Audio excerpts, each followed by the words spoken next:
Oke, baik teman-teman. Kita lanjut untuk ke akuntansi piutang. Oke, untuk akuntansi piutang ini saya mungkin secara sekilas akan menyampaikan, kita lihat belajar bersama-sama. Dasar hukum nanti teman-teman bisa lihat yang di slide, masih di PMK 212 untuk jurnalnya dan kebijakannya di 225 tahun 2019 dan PMK 234 tahun 2020. Itu yang dasar hukum yang terkait langsung. Kalau terkait misalnya kualitas piutang, nanti teman-teman mengacu ke PMK terkait. Kita ke definisi dan klasifikasi piutang. Piutang adalah jumlah uang yang wajib dibayar kepada KL ataupun dan atau hak KL ataupun yang dapat dinilai dengan uang sebagai akibat perjanjian atau akibat lainnya berdasarkan peraturan perundangan yang berlaku atau akibat lainnya yang sah. Ini kita bisa merujuk ke PMK 69 tahun 2014. Jadi nanti klasifikasi piutang terbagi menjadi dua, piutang jangka panjang dan piutang jangka pendek. Kita ke piutang jangka pendek. Piutang jangka pendek ini adalah jumlah uang yang akan diterima oleh pemerintah dan atau hak pemerintah yang dapat dinilai dengan uang sebagai akibat perjanjian, kewenangan pemerintah, berdasarkan peraturan perundang yang berlaku atau akibat lainnya. Perjanjian itu misalnya ada perjanjian terkait penjualan aset pemerintah ya, atau kewenangan pemerintah, kewenangan berarti terkait masalah pemungutan pajak misalnya. Ini bisa menimbulkan piutang.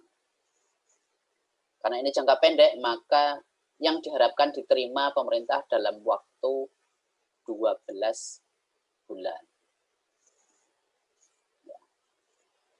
Kemudian, ini kejadian dan pengakuan atas piutang. Kalau terkait pungutan, itu kan bentuknya bisa pungutan pajak dan bukan pajak. Pengakuannya kapan? Ini saat terbit dokumen penagihan seperti STP, SKPKB yang terkait kurang bayar atau SPT gitu.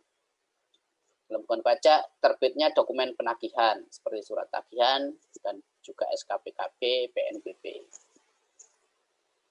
Kemudian yang karena perikatan, misalnya pemberian pinjaman kepada Pemda, BUMN atau BUMD, masyarakat atau swasta, ini pengakuannya itu terjadinya realisasi pengeluaran pembiayaan dari kas negara. Jadi begitu kas keluar itu, maka itu bisa diakui sebagai piutang.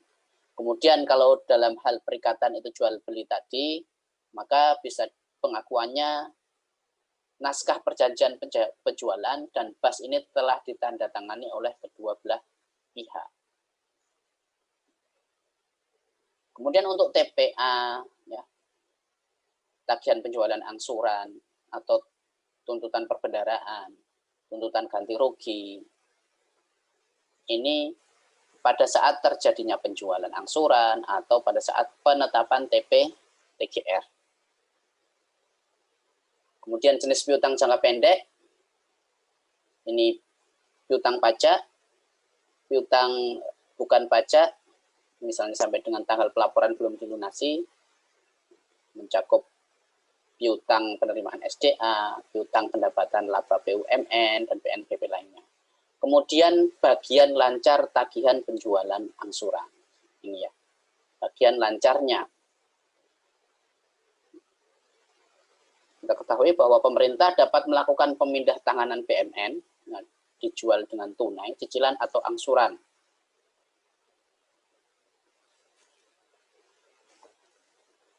Jadi bisa itu bagian lancar tagihan penjualannya ini merupakan jangka pendek. Kemudian bagian lancar tagihan tuntutan perbendaraan atau tuntutan ganti ruginya. TP ini adalah objeknya atau yang dikenai adalah bendahara ya. Kalau TGR ini non bendahara. Jadi piutang pengenaan ganti kerugian kepada bendahara atau yang disebut tuntutan perbendaharaan dan kepada pegawai negeri bukan bendahara itu namanya TGR. Yang jatuh tempo dalam waktu 12 bulan setelah tanggal pelaporan. Jadi kalau misalnya TP atau TGR itu 2 tahun misalnya, ya sebenarnya defaultnya kan untuk TGR itu 2 tahun, tapi kalau memang tidak mampu ya biasanya ada kebijakan gitu lebih lama lagi. Nah, yang lebih dari 12 bulan itu kan dia nanti akan ikut sebagai piutang jangka panjang.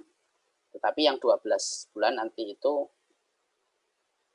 menjadi bagian piutang jangka pendek atau namanya jadi bagian lancar TP atau TGR. Begitu juga misalnya ada piutang jangka panjang lainnya, maka bagian lancar piutang jangka tersebut adalah menjadi piutang jangka pendek. Selain itu, ada beban dibayar di muka atau uang muka belanja. Kemudian untuk piutang BLO, kemudian kegiatan operasional ataupun non-operasional BLO. Kemudian ada piutang transfer ke daerah. Ini adalah jenis piutang jangka pendek. Ini sekilas TPA atau TPTGR. Misalnya dengan izin Menkeu ini dulu ya, Satker bisa menjual aset tertentu, entah itu rumah dinas maupun motor dinas, misalnya kepada pegawai. Jika pegawai mengangsur lebih dari 1 tahun, penjualan ini dibukukan sebagai TPA.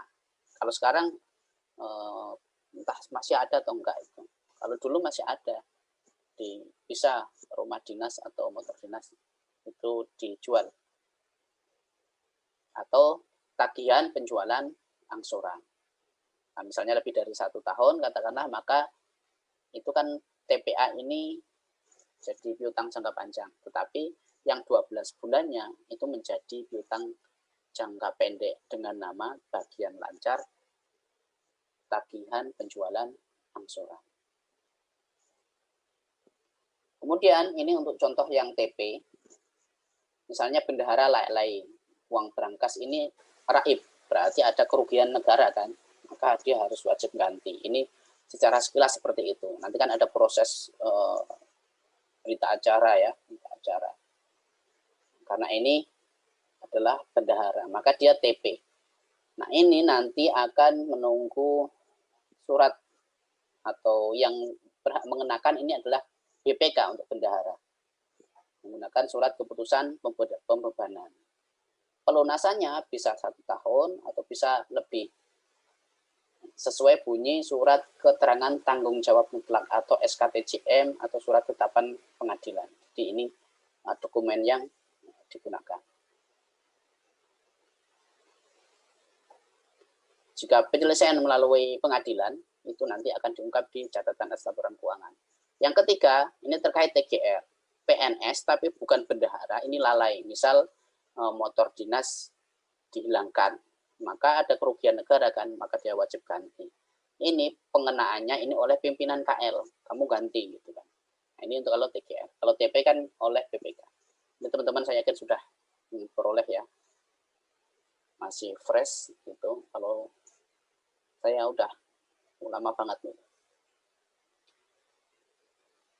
Kemudian ini adalah contoh surat keterangan tanggung jawab mutlak atau kadang nyebutnya SPTJM, surat pernyataan. Ini SKTJM, surat keterangan tanggung jawab mutlak. Merasa bertanggung jawab atas kerugian negara, bersedia mengganti dan informasi jaminan bila diperlukan, bila ada gitu. Kemudian untuk pengukuran piutang jangka pendek, untuk piutang pajak,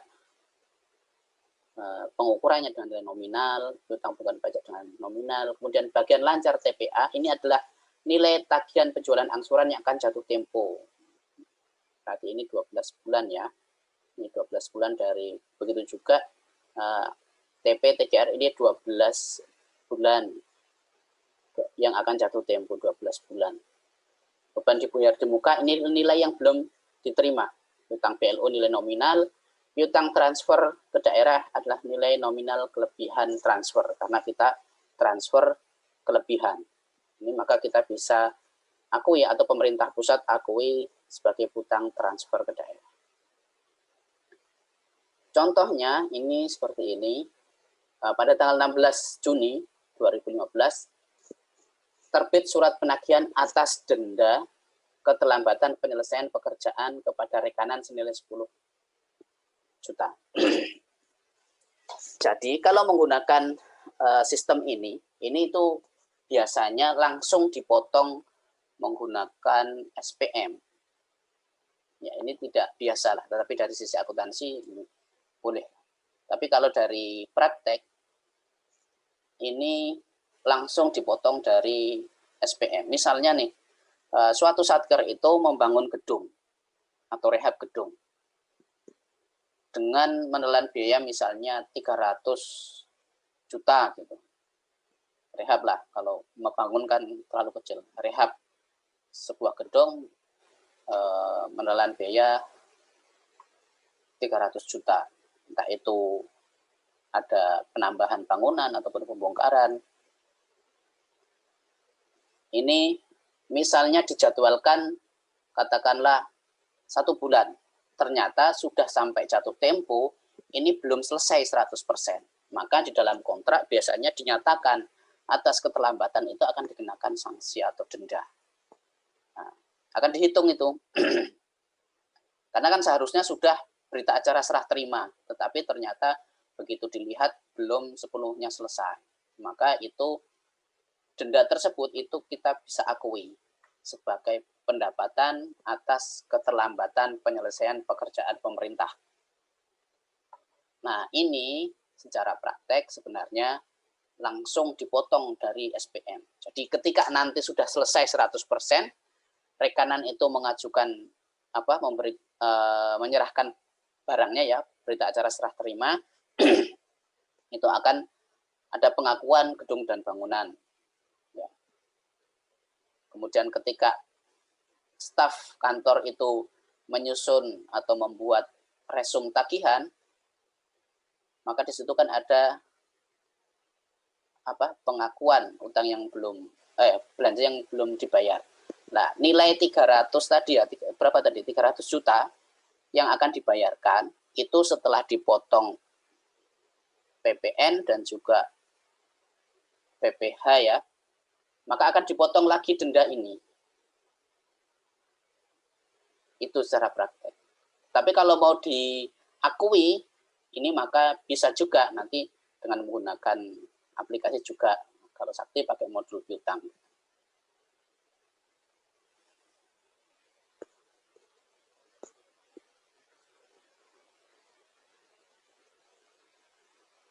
Kemudian ada juga misalnya ini contohnya pada tanggal 31 Desember 2012 dilakukan reklas atas TPA. Reklasnya atas TPA ini berarti apa? Menjadi bagian lancar TPA. Ini itu berarti masuk piutang jangka pendek. Kalau TPA ini lebih dari 12 bulan, ini kan jangka panjang ya. Nah, ini jangka pendek. Misalnya 1 juta itu angsurannya. Maka 1 tahun ke depan itu dia sebagai piutang jangka pendek. Ini piutang jangka pendek, ini piutang jangka panjang. Atau ilustrasi lagi misalnya, pada tanggal 19 Agustus, Satker menjual mobil dinas ke pegawai dengan harga 72 juta. Dokumen perjanjian ini kan tertanggal 25 Agustus. Pegawai ini akan membayar tiap tanggal 5 sebesar 2 juta per bulan. Angsuran pertama ini 5 September. Berarti kan dibayar September, Oktober, November, Desember. Harga 72 ini kalau tiap bulan 2 juta itu kan berarti 3 tahun ya. Maka pada saat 25 Agustus, pada saat ada dokumen ini ditandatangani kedua pihak, maka akan dilakukan pengakuan atas piutang TPA. Jadi ini adalah piutang jangka panjang ya nanti ya. 72 juta pada pendapatan LO PNBP 72 juta. Setiap tanggal 5 September, 5 10, 5 Oktober, 5 November, 5 Desember itu akan diakui diterima dari entitas lain pada piutang tagihan penjualan angsuran 2 juta. Nah, pada tanggal 31 Desember ini nanti akan dilakukan reklas menjadi piutang jangka pendek.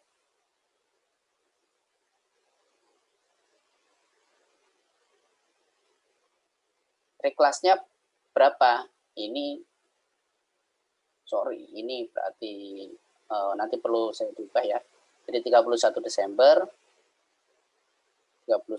Desember bagian lancar TPA ini 24 juta. Pada piutang tagihan penjualan 24 juta. Oke, nanti saya perbaiki. Pada saat diterima, ini tidak hanya akrual saja, tapi juga buku besar kas juga ada. Karena kas sudah masuk ke kas negara. Kemudian kita ke penyisihan. Jadi penyisihan itu, piutang itu perlu disisihkan. Kenapa? Jadi nilai piutang yang ada di neraca, ini agar nilainya ini sama dengan nilai bersih yang dapat direalisasikan, ya, atau NRV, itu perlu dilakukan penyisihan. Karena kan ketika kita punya piutang, ada resiko tidak tertagih di situ. Makanya nilai yang disajikan di neraca itu betul-betul nilai yang kemungkinan besar dapat direalisasikan. Jadi metode untuk menghitung piutang tidak tertagih ini menggunakan metode pencadangan atau penyisihan piutang tak tertagih, atau allowance method yang digunakan. Metode ini mengestimasi besarnya piutang-piutang yang tidak akan tertagih dan kemudian mencatat dan menyajikan nilai estimasi tersebut sebagai penyisian piutang tidak tertagih yang mengurangi nilai piutang bruto. Kemudian beban yang timbul atas pembentukan penyisian piutang tak tertagih ini pada akhir pelaporan dicatat sebagai beban penyisian piutang tak tertagih dan disajikan pada LO. Dengan ada kan beban penyisian piutang tak tertagih. Kemudian penyisian piutang tak tertagih ini akan menyesuaikan nilai pos piutang pada neraca sebesar nilai bersih yang dapat direalisasikan.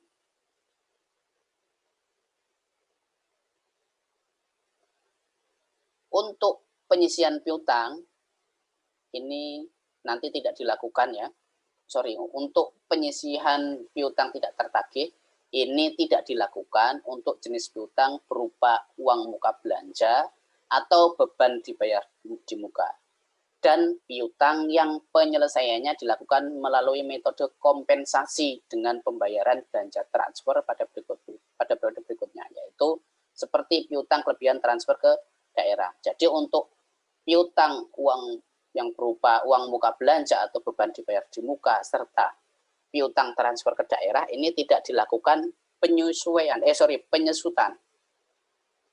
Kok salah mulu? Penyisihan. Kemudian penyisihan piutang tidak tertagih dibentuk berdasarkan kualitas atau umur piutang. Jadi nanti semakin lama maka berapa persentasenya seperti itu ada ketentuannya tersendiri. Kemudian piutang disajikan pada pos aset lancar di neraca menurut jenis-jenis piutang. Penyajian piutang dalam mata uang asing menggunakan kurs tengah bank sentral pada tanggal laporan. Kemudian jika misalnya terjadi selisih penjabaran pos piutang dalam mata uang asing antara tanggal transaksi ya dengan tanggal pelaporan, ini dicatat sebagai pendapatan selisih kurs yang belum terrealisasi atau beban kerugian selisih kurs yang belum terrealisasi.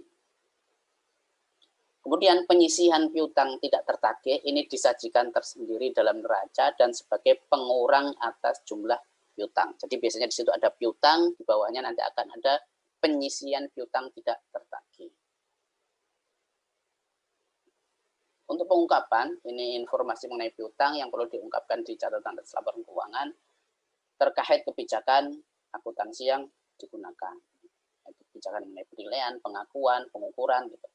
Kemudian rincian jenis-jenis dan saldo menurut kualitas piutang.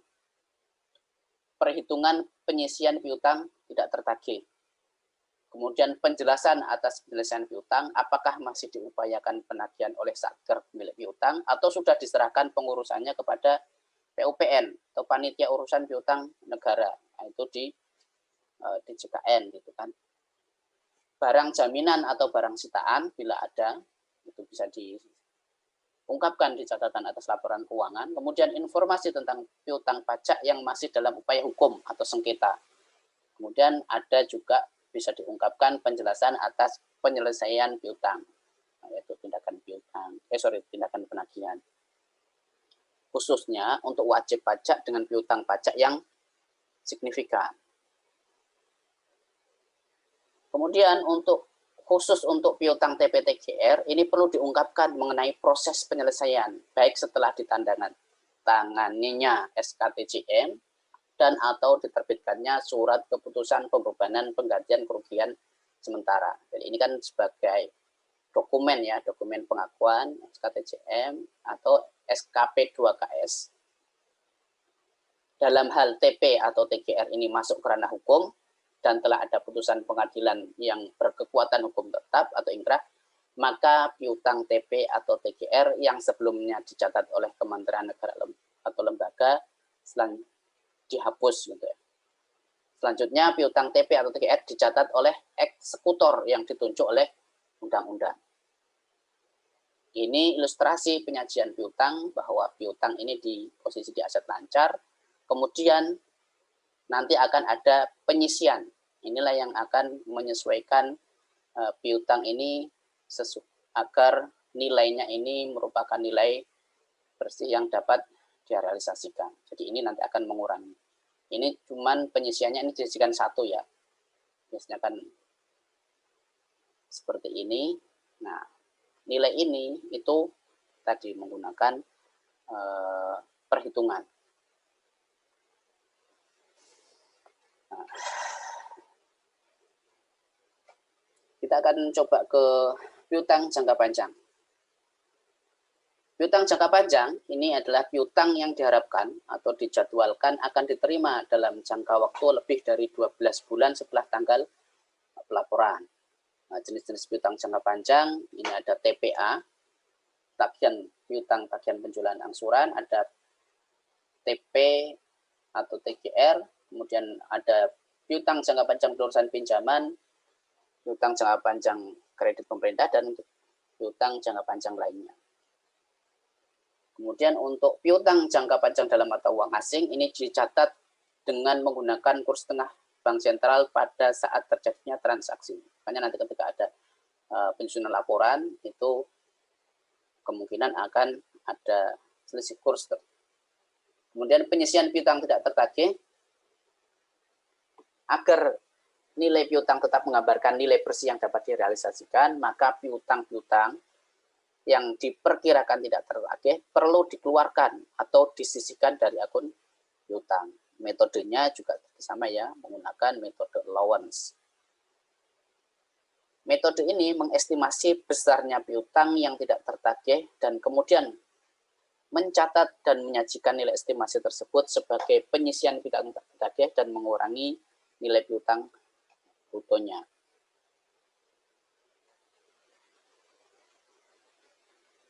Ini tadi juga sama bahwa beban yang timbul dari penyisian piutang tak tertagih itu juga dicatat sebagai beban penyisian piutang tertagih dan disajikan pada LO, sama dengan piutang yang jangka pendek tadi. Kemudian tujuannya itu agar nilai yang disajikan di dalam neraca, nilai piutang maksudnya itu sebesar nilai bersih yang dapat direalisasikan. Kemudian penyisian piutang ini dibentuk berdasarkan kualitas atau umur piutang. Ini bentukan lebih jauh nanti ada kayaknya di belakang. Kemudian untuk tujuan penyisihan piutang jangka pendek dan jangka panjang ini adalah supaya nilai yang ada di neraca ini betul-betul menggambarkan nilai bersih yang dapat direalisasikan atau NRV, Net Realizable Value. Kemudian untuk penyisian piutang menimbang kualitas atau umur piutang. Allowance method ya. Nah, kualitas piutang itu apa sih? Nah, bahasanya memang seperti ini teman-teman. Hampiran atas ketertagihan piutang yang diukur berdasarkan kepatuhan membayar oleh debitur. Penentuan kualitas piutang tidak dilakukan terhadap dua ini, belanja dibayar di muka atau uang muka belanja. Yang kedua adalah piutang transfer ke daerah, karena dia dikompensasikan ke tahun anggaran berikutnya. Untuk penentuan kualitas piutang ini diatur lebih lanjut. Untuk piutang pajak diatur per Dirjen Pajak, kemudian di bidang pabeanan cukai diatur per Dirjen BC, piutang perusahaan pinjaman diatur dengan per Dirjen Perben. Ini kualitasnya ada lancar, kurang lancar, diragukan, dan macet. Kapan lancar? Ini belum dilunasi hingga jatuh tempo. Kalau sudah dilunasi berarti nggak berutang lagi, tapi belum jatuh tempo. Kemudian kurang lancar, ini belum dilunasi hingga 1 bulan sejak surat tagihan pertama. Kemudian menjadi diragukan, ini belum dilunasi hingga 1 bulan sejak surat tagihan kedua. Kemudian macet, belum dilunasi hingga 1 bulan sejak tagihan ketiga atau piutang dilimpahkan ke DJKN. KL, kemudian melimpahkan ke DJKN. Nah, ini disisihkan paling sedikit 5 per mil, bukan 5% ya. 5 per mil itu artinya 0,5%. 5 per mil. Kalau yang kurang lancar itu 10% dari nilai piutang kualitas lancar setelah dikurangi nilai agunan. Jadi kalau ada nilai agunan, dikurangi dulu nilai agunan. Kemudian ini yang diragukan itu disisihkan 50% setelah dikurangi nilai agunan. Kemudian kalau macet ini disisihkan 100% setelah dikurangi nilai agunan. Nah, sama ya. Oh, tadi ini untuk yang pincen piutang KL ini dibun. Ya, sudah lancar itu belum jatuh tempo. Kalau kurang lancar belum dilunasi sampai dengan 1 tahun sejak jatuh tempo. Kemudian diragukan belum dilunasi lebih dari 1 sampai dengan 3 tahun sejak jatuh tempo. Ini karakteristiknya memang beda ya, piutang yang ada di PUN dengan yang di KL. Kemudian macet belum dilunasi lebih dari 3 tahun sejak jatuh tempo. Kemudian untuk disisihkannya ini memang menggunakan kriteria lancar, kurang lancar, diragukan, atau macet, sehingga sama untuk persentase penyisihannya. Tetapi kalau kriterianya ini antara KL dan PUN berbeda. Contoh tarif penyisihan piutang, misalnya ini lancar minimal 5 per mil, itu minimal ya. Kemudian kurang lancar 10%, diragukan 50%, macet 100%. Nah, ini juga nilai agunannya itu pun bermacam-macam. Ini jenis agunan. Kalau misalnya surat berharga yang diterbitkan oleh BI, surat berharga negara, garansi bank, ini nilai yang dapat dikurangkan 100%. Jadi misalnya statusnya ini diragukan, maka penyisiannya itu berapa? 50% dari tadi nilai piutang setelah dikurangi nilai agunan. Nilai agunannya misalnya berupa surat berharga nilainya berapa, yaitu dianggap 100%. Tapi kalau nilainya SHM atau nilai yang lain, ini tergantung persentasenya. Jadi nilai yang tertera di dalam agunan tersebut ini tidak semuanya langsung dikurangkan, tetapi melihat agunannya, jenis agunannya. Jadi ada yang 100%, 80%, 60%, 50%. Kendaraan bermotor misalnya yang diikat dengan fidusia ini hanya 50%. Contohnya misalnya pada tanggal 31 Desember ditemukan data bahwa Satker memiliki tunggakan piutang PNBP 75 juta dan telah dilakukan tagihan kedua. Kalau telah dilakukan tagihan kedua, maka nanti bisa dilihat ya, meskipun surat tagihan belum diterbitkan. Satker memegang agunan berupa tanah dengan bukti kepemilikan surat gire. Nanti kita bisa lihat surat gire yang tadi. Surat gire itu di mana? Surat gire ini, berarti ada 50% ya. Dengan NJOP RP 50 juta. Artinya kualitas kurang lancar. Belum dilunasi hingga 1 bulan sejak surat tagihan pertama. Jadi surat tagihan pertama ini sudah dilayangkan, kemudian surat tagihan yang kedua ini belum.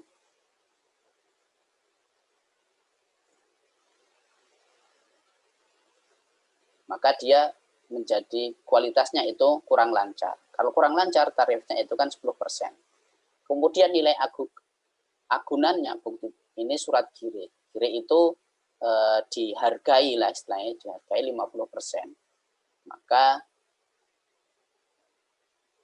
tadi 10% kali 75 dikurangi dengan 50%-nya 50%-nya 50 juta ya.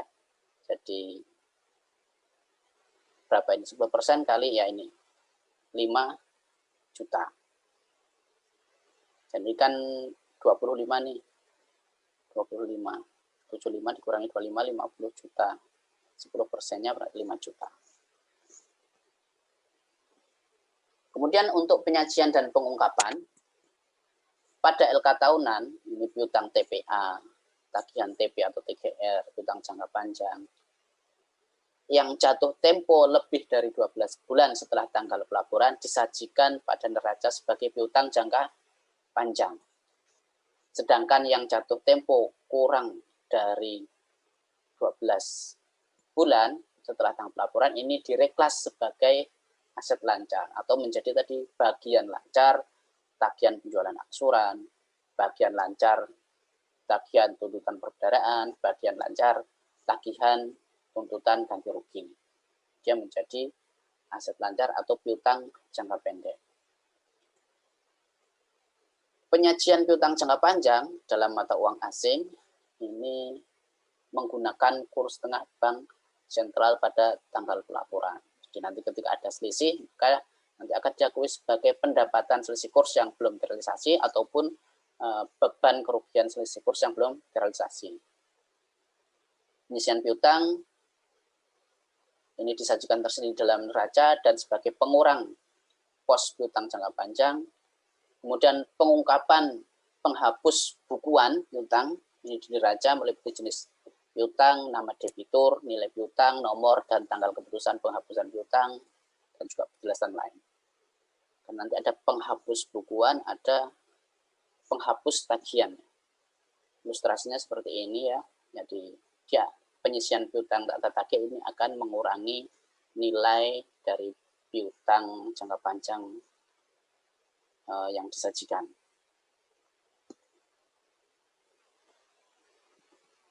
Ini belahan penyajian piutang yang lancar, kemudian piutang jangka pendek ya, piutang perpajakan, piutang bukan pajak, bagian lancar TPA, bagian lancar TP-TGR.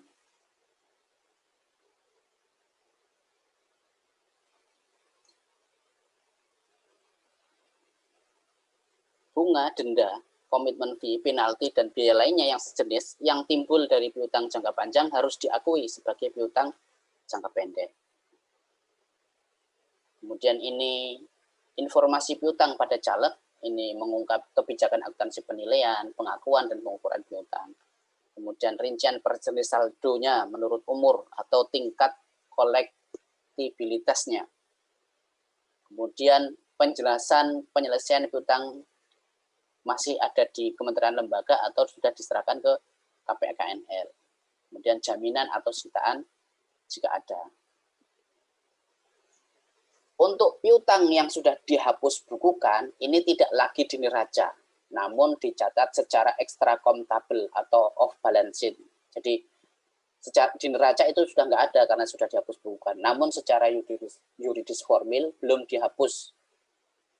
Jadi terus ditagih. Ya, secara neraca itu sudah dihapus buku. Tetapi masih ada belum hapus tagih. Jadi tetap ada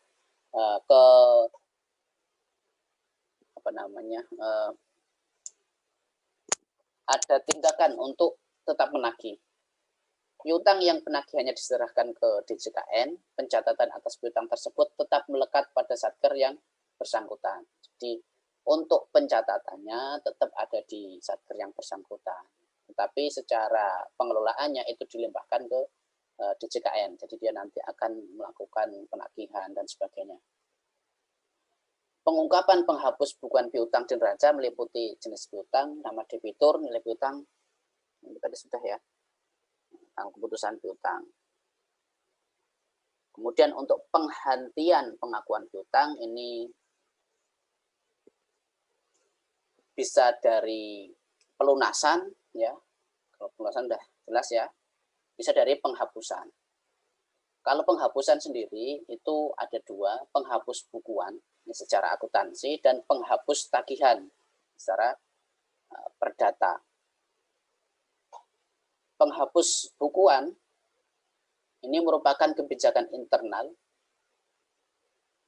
karena misalnya pesimis kemampuan debitur membayar, proses dari keputusan akuntansi agar nilai piutang dapat dipertahankan sesuai nilai bersih yang dapat direalisasikan. Penghapus bukuan piutang ini tidak otomatis menghapus hak tagih yuridis formil ya. Usaha penagihan ini tetap dilakukan. Penghapusan bersyarat ini dilakukan dengan menghapuskan piutang negara dari pembukuan pemerintah pusat tanpa menghapuskan hak tagih negara. Nah, penghapusan mutlak ini dilakukan dengan menghapuskan hak tagih negara, atau penghapusan bersyarat ini sebenarnya kan penghapus bukuan, penghapusan mutlak ini penghapus tagihan. Kriteria penghapus bukuan piutang hanya dapat dilakukan setelah piutang diurus secara optimal oleh PUPN, bahwa piutang dinyatakan sebagai piutang untuk sementara belum dapat ditagih atau PSBDT, yakni jika masih terdapat sisa utang. Namun penanggung utang tidak mampu lagi dan barang jaminan tidak ada ataupun telah dicairkan, tidak lagi mempunyai nilai ekonomis atau bermasalah yang sulit diselesaikan. Kemudian satker yang telah melimpahkan penagihannya ke KPKNL tetap membukukan piutangnya di neraca dengan memberikan catatan pelimpahan. Terkait penghapusan piutang ini dapat dilakukan oleh Menteri Keuangan sampai dengan 10M. Ke Presiden ini antara 10 sampai 100M. Presiden dengan persetujuan DPR ini lebih dari 100M. Ini secara aturannya. Kemudian penghapus tagihan piutang, penghapusan hak tagih atau upaya tagih secara perdata. Kriteria penghapus tagihan piutang itu piutang yang akan dihapus tagihkan diusulkan menteri atau pimpinan lembaga. Ini diajukan setelah lewat waktu 2 tahun sejak tanggal penetapan penghapus bukuan piutang dimaksud ya. Jadi prosesnya itu akan ada penghapus bukuan. Kemudian penanggung utang tetap tidak mempunyai kemampuan untuk menyelesaikan sisa kewajibannya. Namun yang dibuktikan dengan keterangan dari pejabat berwenang. Sudah sepertinya. Kemudian ini kita bisa lihat struktur KPKNL ya, yang mengurusi terkait masalah piutang. Dari ada Subbag, Seksi Hukum dan Informasi dan sebagainya. Ini hanya tambahan saja. Kita ke ilustrasi pencatatan piutang, ini pengakuan awal. Pencatatan piutang pajak yang ditetapkan dalam SKPKB atau dokumen lain, yaitu piutang pajak pada pendapatan pajak LO. Karena piutang kan belum diakui ya, jadi masih akrual saja. Kemudian pencatatan PNBP yang ditetapkan berdasar surat tagihan piutang PNBP pada pendapatan LO. Ini di buku besar. Ketika penerimaan, maka akan dijurnal, diterima dari entitas lain pada piutang pajak atau piutang PNBP. Dan karena kas itu sudah masuk ke kas negara, maka jurnal kasnya atau buku besar kasnya juga akan ada jurnal, yaitu diterima dari entitas lain pada pendapatan pajak atau pendapatan PNBP LRA. Jadi kita menggunakan akun JEDL.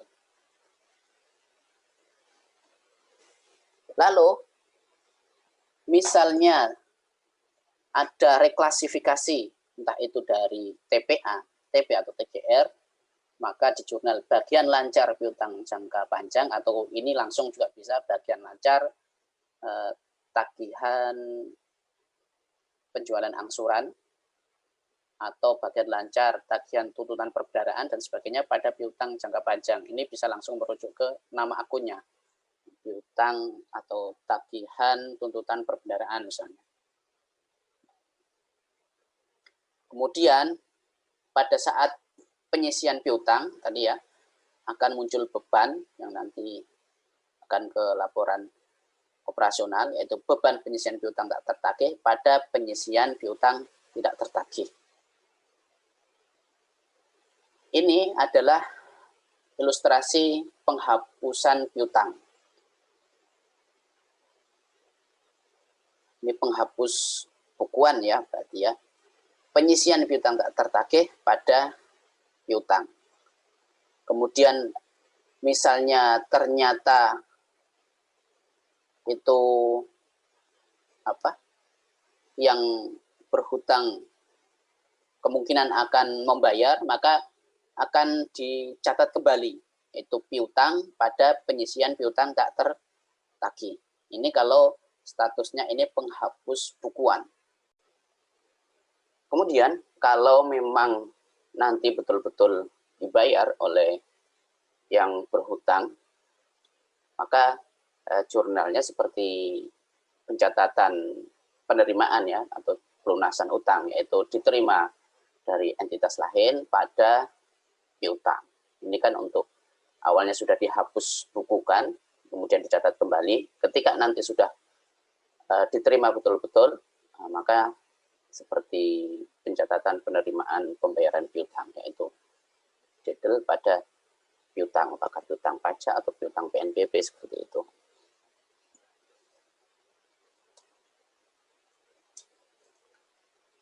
Kemudian kalau yang tadi itu adalah yang sudah dihapus bukukan.